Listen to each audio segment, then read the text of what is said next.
Welcome to ET English, the unique English language learning feature of the Education Times.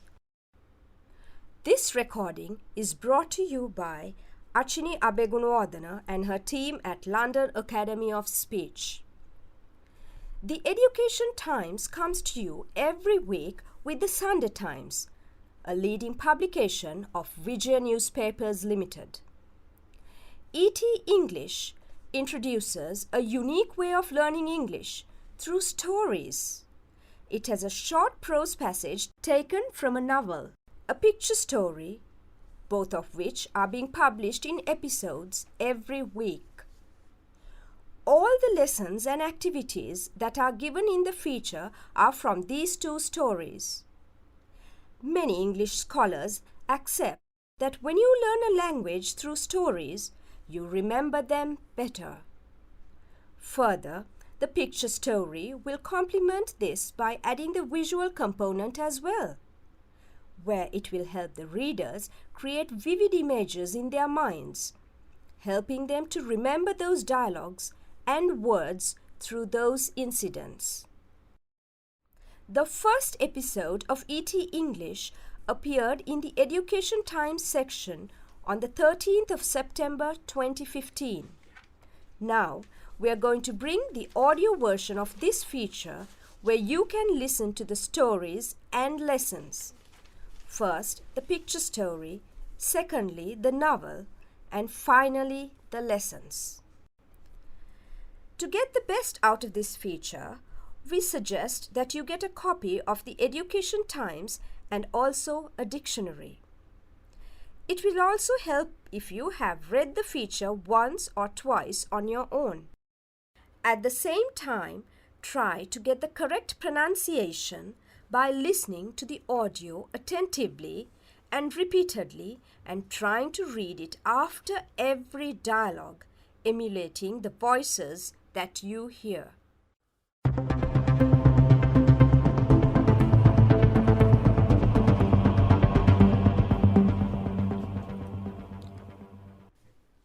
You will now listen to the ET English lesson that appeared in the Education Times section of the Sunday Times on the 23rd of May 2016. This page will be uploaded to the ET English website on the 30th of May 2016. First, we begin with the picture stories for ET English lesson 36. The picture story iGeners is written by Ranjit Gunaratna and illustrated by Anton B. Pereira.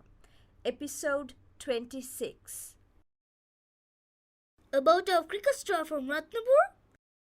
This time he will be the captain of our school team. Wow, congratulations, Sahas.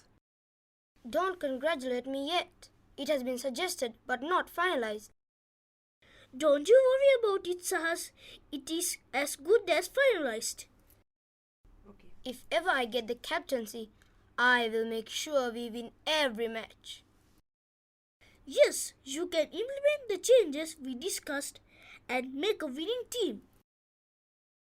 You know, guys, cricket is beyond my horizons. Anyway, I know Sahas will be a good captain. Yes, Param. That's why I am fighting to make him the captain. Meanwhile, at Sudesha's home. Where's Sudaputa? Isn't he home yet? He said he will be a little late. Driver has dropped him at his friend's computer shop. He and his computer. Rani, I hardly see him reading any books. The times have changed, Danny. He reads e-books on his computer. Rani, you know how much hope I have on him? I know, Danny. And I also know that Sudu will do his studies well. Just outside Param's shop. Hey guys, there he is. Where? Who?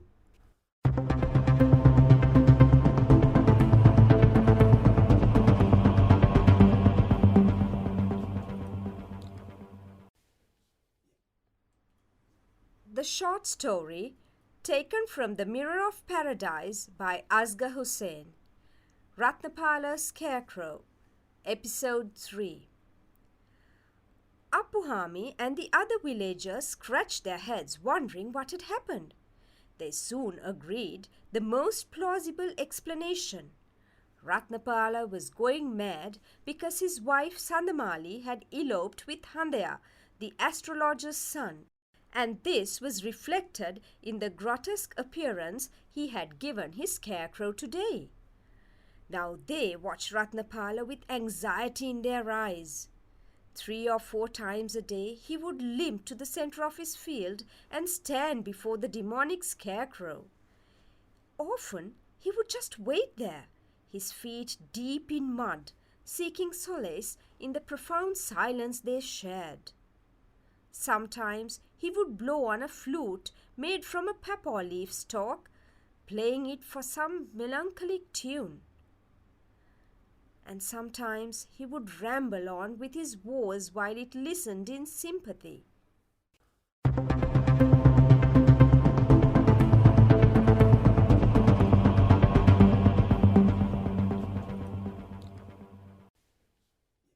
Activity 1. Match the questions with the appropriate responses. Column A. Questions. Number 1. Why was Ratnapala going mad? Number 2. Who was Handaya? Number 3. What would Ratnapala do 3 or 4 times a day? Number 4. How would Ratnapala seek solace in his sorrowful moments? Number 5. What type of tune would he blow on his flute? Column B. Responses. A. He would limp to the center of his field and stand before the demonic scarecrow. B. He would just wait in his field, his feet deep in mud, seeking solace in profound silence they shared. C. He was the astrologer's son. D. He would blow some melancholic tune. E. He was going mad because his wife Sandamali had eloped with Handaya. Activity 2. Contextual reference. Number 1. There in the first sentence refers to 1. Appuhami and the scarecrow. 2. Appuhami and other villagers. 3. Handaya and Sandamali. Question number 2. This in the first paragraph refers to 1. Eloping of Sandamali with Handaya. Number 2. The grotesque appearance. Number 3. Ratnapala going mad. Number 3. They in the first sentence of the second paragraph refers to 1. Appuhami and the other villagers. 2. Ratnapala and Handaya. 3. Handaya and Sandamali. Question number 4. He in the second sentence of the second paragraph refers to 1. Handaya. 2. Appuhami. 3. Ratnapala. Question number 5. His in the last sentence refers to 1. Ratnapala. 2. Appuhami. 3. Handaya. Now we move to activity 3, grammar focus. A phrase beginning with a preposition is a prepositional phrase. Read the text and list the prepositional phrases. One example is given. Number 1. In the grotesque appearance. Now we move to activity 4. Read the picture story and answer the questions given. Number 1.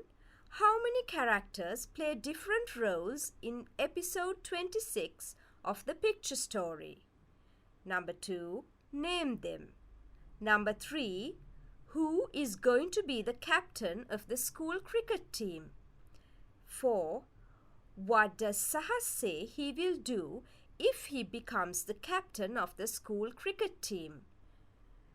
Number 5.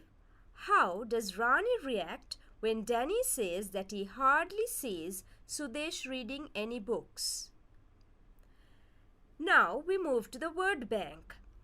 Most of the meanings given are relevant to the context of the stories. Number 1, implement. To start and proceed with something that has been officially decided. Number 2, horizon. The limit of your desires, knowledge, or interests. Number 3, scratch their heads.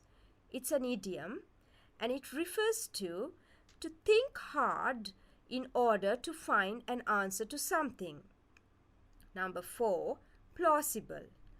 Reasonable and likely to be true. Number 5, elope. To run away with somebody in order to marry them secretly. Number 6, reflect. To show or be a sign of the nature of somebody's attitude or feeling. Number 7, grotesque. Strange in a way that is unpleasant or offensive. 8, anxiety. The state of feeling nervous or worried that something bad is going to happen. Number 9, solace. To make somebody feel better or happier when they are sad or disappointed. 10, profound. Very great, felt or experienced very strongly. 11, melancholy. Feeling or expressing sadness, especially when the sadness is like an illness. 12, papaw. Papaya fruit. 13, stalk. A thin stem that supports a leaf. 14, demonic. Connected with or like a demon. The last one, number 15, ramble. To talk continuously and aimlessly. Now, let's have a look at the last week's lessons. The answers for activity 1. Question number 1, the answer would be someone or Apuhami's daughter burst into Apuhami's room when his eyelids were closing. Number 2, she stood before him angrily, her clenched fists firmly on her hips. Number 3, a scarecrow or demon that was in Ratnapala's paddy field. 4, Nangi thought it would chase her. 5, that evening Apuhami took the footpath which led to Ratnapala's paddy field about half a mile away. The answers for activity 2, they are in the form of questions. 1, why were Apuhami's eyelids closing? 2, why did he take time to recognize his daughter? 3, what did Apuhami ask his du? 4, what did she tell him? 5, where was the demon? Answers to activity 3.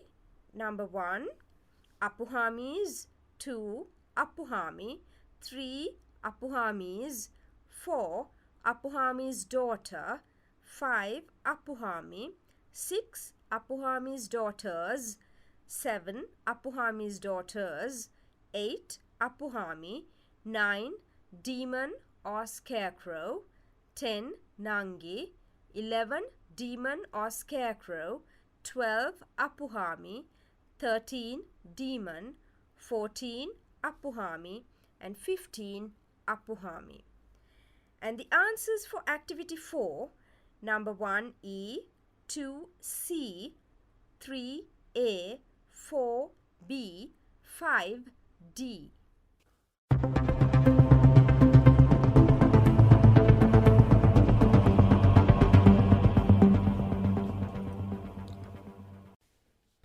Dear listeners, thank you very much for taking the time to listen to our recording brought to you by the London Academy of Speech.